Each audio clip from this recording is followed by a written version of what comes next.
From the heart of the jungle comes a savage cry of victory. This is Tarzan, Lord of the Jungle. Yes, it's Tarzan, brought to you by CBS Radio.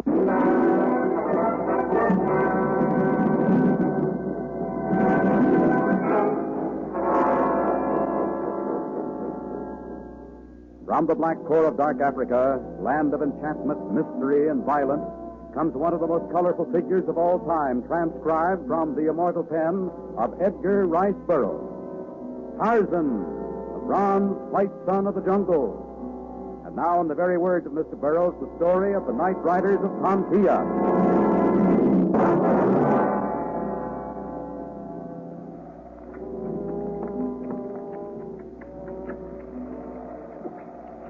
These are the fleetest camels we have, Macklin. Your orders are always followed explicitly, Mighty Waziri. You can drop that Mighty Waziri business when the natives aren't about. Whatever you say, Mighty Waziri.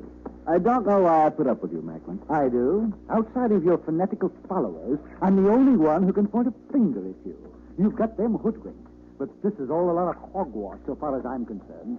A couple of hundred natives mounted on camels and wearing hooded masks to attack a broken-down trading post run by a feeble old man and a couple of puny native helpers.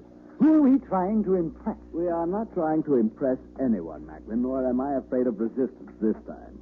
But fear is the emotion that rules men, and if we display a force the government can't match, and a mask that no one can uncover, we will soon be the government. We'd better get moving, or our men will reach the trading post before we do. Yes, let's hurry. We don't want to be late for the murder, destruction, and pillage so professionally executed by the Night Riders of Tomkia. Rah!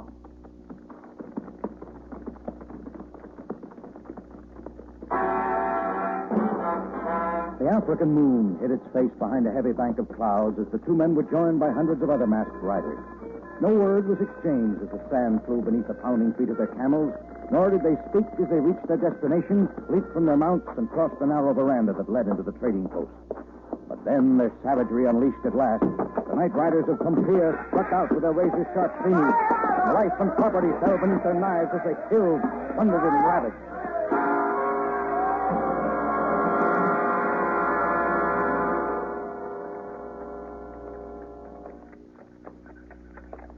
Could you direct me to the office of the administrator of the Tomkia Protectorate? It's a disreputable-looking edifice just ahead. I'm on my way there myself, if you'd care to tag along. Oh, thank you. That ramshackle place is the government building? That's it, all right. Office of the administrator, barracks for the protectorate police, post office, stables for the camels, headquarters for... So they have camels there, huh? Were you under the impression our police walked across the desert? Or did you think they took a tram? I was merely surprised at this.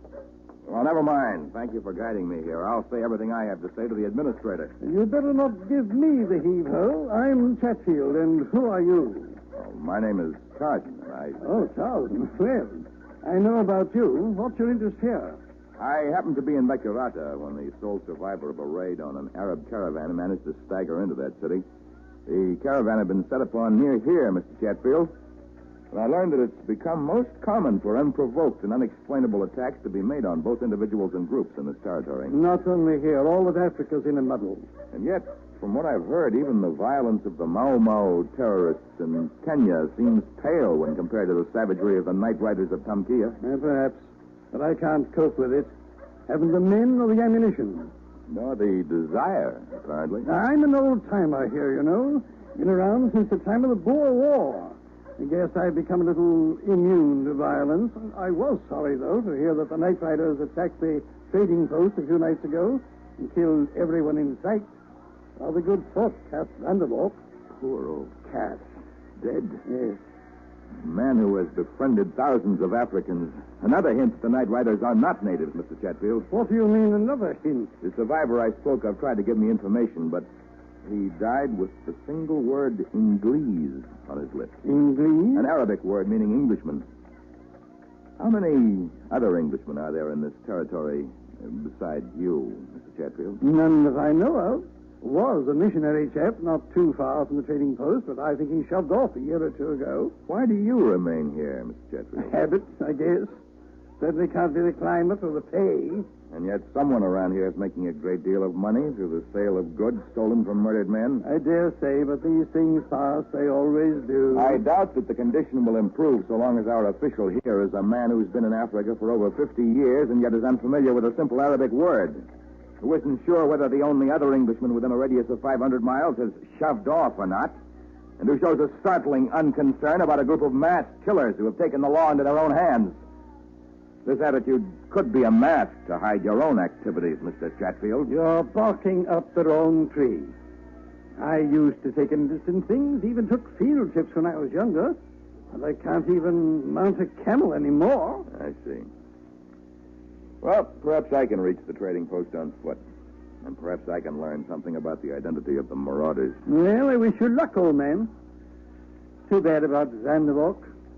So far as I know, he didn't have an enemy in the world. Not unless you can count that wastrel who used to work for him years ago. Oh?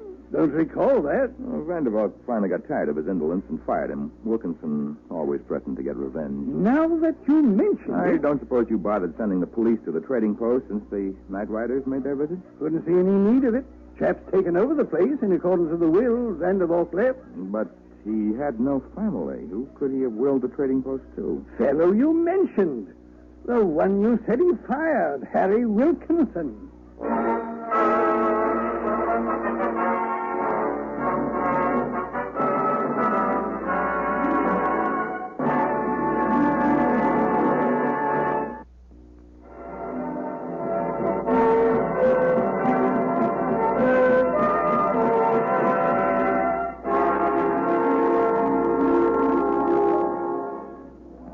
Tarzan's only clue as to the identity of the night riders of Tomkia had been the single word on the lips of one of their victims, Ingles, Englishman.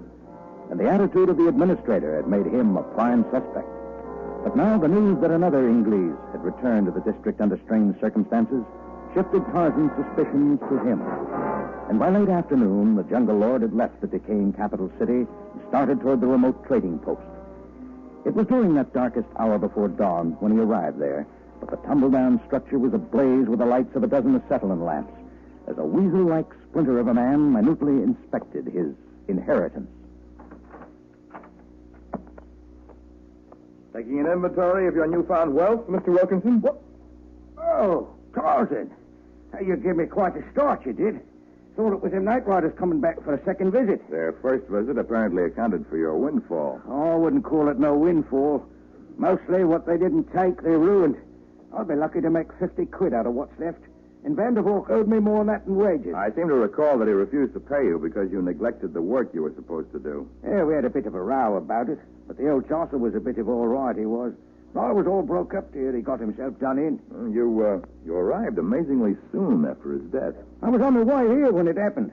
You see, his nibs must have suspicioned the night riders was after him. So he sent a runner for me, he did. And the bloke he sent had a note with him saying I was to get the place if anything happened. I don't suppose you happened to keep that note. I did that. Got it right here, as a matter of fact. If you'd like to cast your papers at it, go ahead. Should anything happen to me... Yes, the note says that you're to have the trading post. He was more than a mite fond of me. And this was his way of showing he was sorry he pushed me out. Well, your legacy's not very impressive. They certainly turned the place upside down. He did a proper job of it, all right. They probably copped whatever brass the old man had in the cash drawer. But there ain't nothing missing from the inventory aside from some sort of chest. A chest? But Vandervalk never carried furniture. It was some sort of a special order, I'd say. But whoever ordered it never come for it. I'm sure it couldn't have been intended for any of the natives. Do you happen to know of any other Englishmen aside from the administrator and you in the district? Oh, there's Alistair Meadows, a missionary bloke. I thought Meadows had left here. He had a mind to it one time, but he decided to stick it out. I think Vandervalk had something to do with that. Mr. Meadows always said he'd bring religion to the old man if it was the last thing he did. But the old man had no patience for such things. Him and Meadows used to argue for hours and hours about religion. Vandervalk used to say terrible things to the preacher. He used to get pretty mad, he did. Not angry enough to go to a resort to murder, I'm sure. But perhaps he can give me some information if I call on him. Well, sir, I'd as much like to find the bloke what done in the cully as you would, Tarzan. And Alistair Meadows has a lot of natives that might have backed his word with their knives. You'd best have a little help with it, chum. And Harry Wilkinson's your man.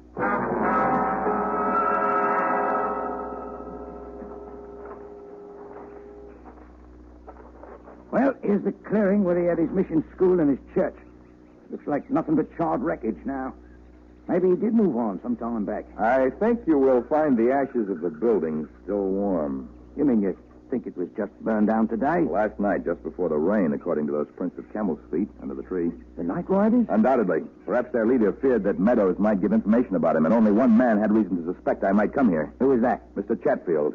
The administrator? Well, stranger things than that have happened in Africa. Let's have a go at the blighter. I'd give a pretty penny to know who's causing all the trouble around here. So would I. A pretty penny to find out who rules the night riders of Tomkia.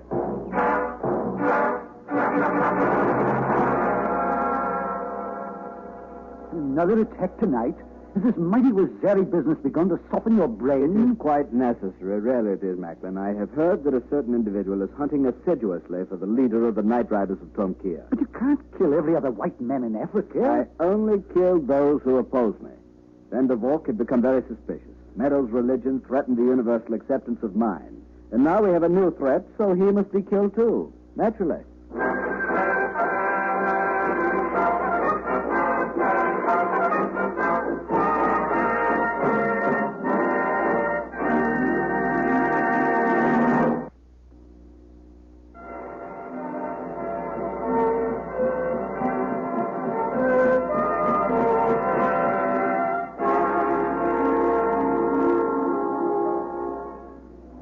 That night, while Tarzan and Harry Wilkinson were traversing the distance between the demolished mission and the capital of Tomkia, the night riders struck again. This time braving the capital city itself, spreading terror in their path, leaving death in their wake. And when Tarzan and Harry Wilkinson reached the city in the orange glow of dawn, it lay in smoldering ruins, while the handful of homeless Arabs who had survived the butchery shivered despite the heat of the new day. And where was Mr. Chatfield, the administrator, while all of this was going on, Ami? He was the first to die, Effendi. It was his fault the attack was made. It looks like we was wrong about him, eh, Tarzan? Apparently. But tell me, Uncle, why do you say the attack was the fault of the administrator? A few days ago, a stranger came and criticized him for his failure to apprehend the night riders. And when this man had gone, His Excellency called out the police, mounted a camel himself, and sallied forth to find their headquarters. The night riders must have gotten wind of his intent, for when he returned home, he found death awaiting him. So I inadvertently caused this destruction. Well, you shouldn't blame yourself, chum. Maybe we can find a clue at the old boy's house. Where is it, Uncle? The ashes are on the other side of what was the government building, but you will find nothing there. The raiders took an ancient Chinese rug the administrator cherished, but destroyed everything else in the city before they streaked across the desert. A Chinese rug? That's strange. You know what, chum? That chest what was missing from the trading post was Chinese, too. The bill of lading said Hong Kong.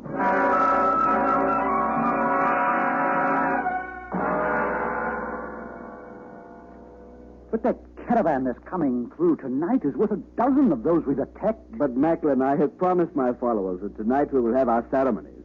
It is my sacred obligation to them. Sacred obligation, my foot. I knew that mighty Wazari stuff was going to your head. You have to get something straight.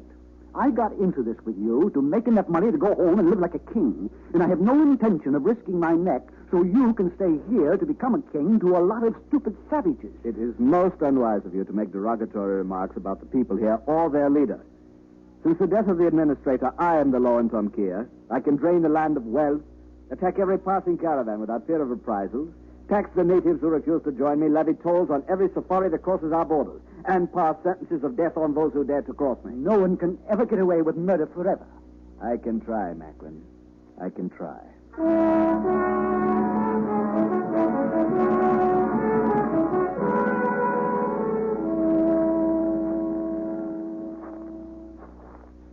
Sounds like a lot of bunk to me. A hidden city where the jungle meets the desert.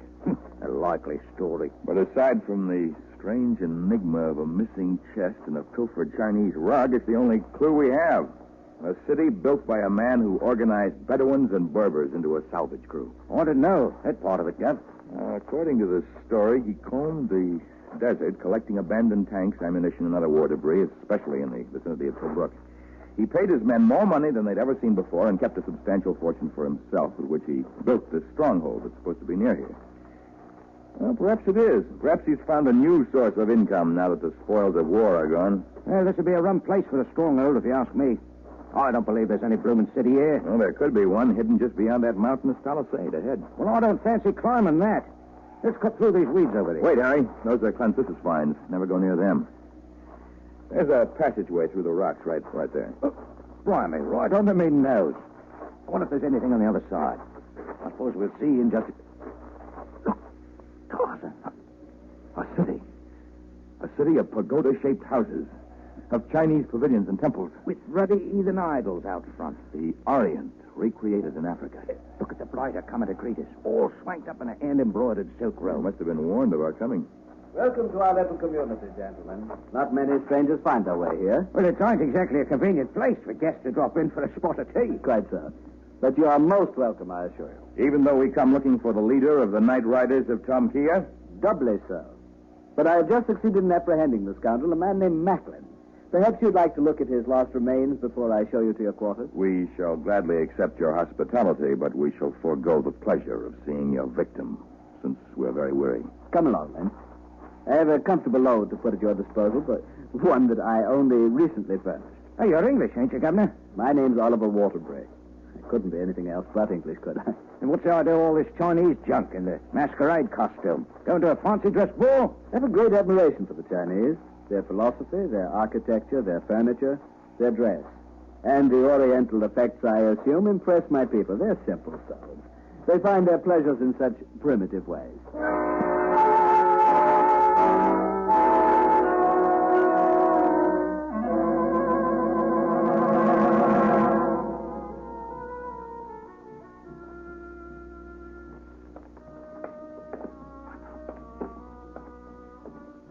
No doubt about it, chum. That was the chest he stole from the old man. He always used to mark his merchandise on the back with a piece of chalk. And the Chinese rug on the floor was undoubtedly that which once graced the administrator's home. Quite a coincidence, him giving us that particular room. No, it was no coincidence. He's playing a game with us. He knew the lock would be picked with my knife, and his camels are already saddled for the chase he's prepared when we attempt to flee. Well, I'd just as soon have a go at it now. I don't much care about climbing around on the roof of this here heathen temple. Harry, look. Look down there through this lattice work. Blimey, the Night Riders. Hundreds of them, all done up in their blooming hoods and masks. Let's get out of here, chum. Soon. Too much pombe in their stomachs will mean too few thoughts in their heads, and we shall need every advantage we can get. Look at the blighter strutting around like a potentate. Most riders of Tomkia, drink deeply of the fine brew that I, your mighty Wazere, have provided for you. We drink, Nadio, drink deep, much pombe for the mighty Wazere. Eat well of the delicious food your mighty Wazere has provided for you. Eat food. Wazere, give everything, mighty Wazere. And before the coming of dawn, 2 more enemies will be delivered to you. 2 more enemies who defy the Night Riders of Tomkia. We kill. Yes, to enemies. Destroy enemies. Kill them. You're going to take this back, you filthy swine. They made their bid for freedom. Where was that one shouting from?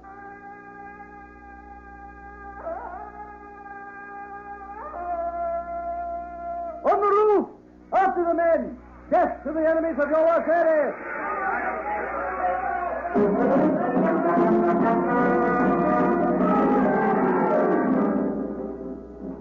But already Tarzan and Harry had leaped to the ground and started across the desert. The infuriated raiders mounted their camels and sped after their enemy. Tarzan, half carrying the game little Cockney, clambered up the dizzy heights of the palisades, and at his heels came the camels of his pursuers, stumbling and sliding as their riders forced them over the unaccustomed rocks. They were still skidding and milling in wild confusion when Tarzan wheeled and sped down the steep incline, his savage cry taunting them, begging them to follow. The riders, whipping their foam-flecked mounts viciously, plunged downward into a maze of gargantuan weeds in pursuit of the jungle man and his companion. Suddenly, as the weeds clutched at their tired legs, the camels went berserk, throwing their riders, biting them, pounding them beneath avenging feet.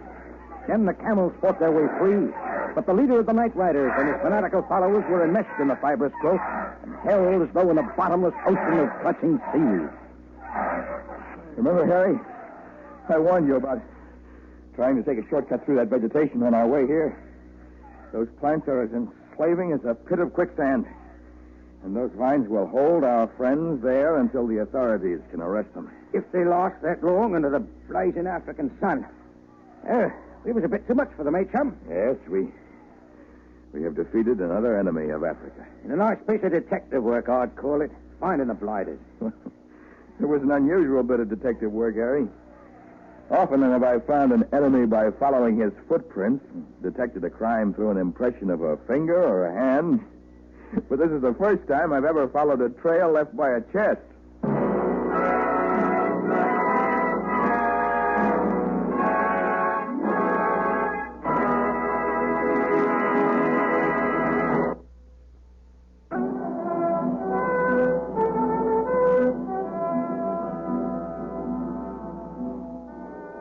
George Robinson is tired of the 9-to-5 grind. His wife is sick of cooking, cleaning, washing, and picking up after George and the 2 kids. 18-year-old Marion, having had a fight with her boyfriend, wants to get as far away from New Jersey as possible. And Billy Robinson wants to hunt elephants and panthers. Comedy is mingled with drama as we relate the experiences of the American family Robinson.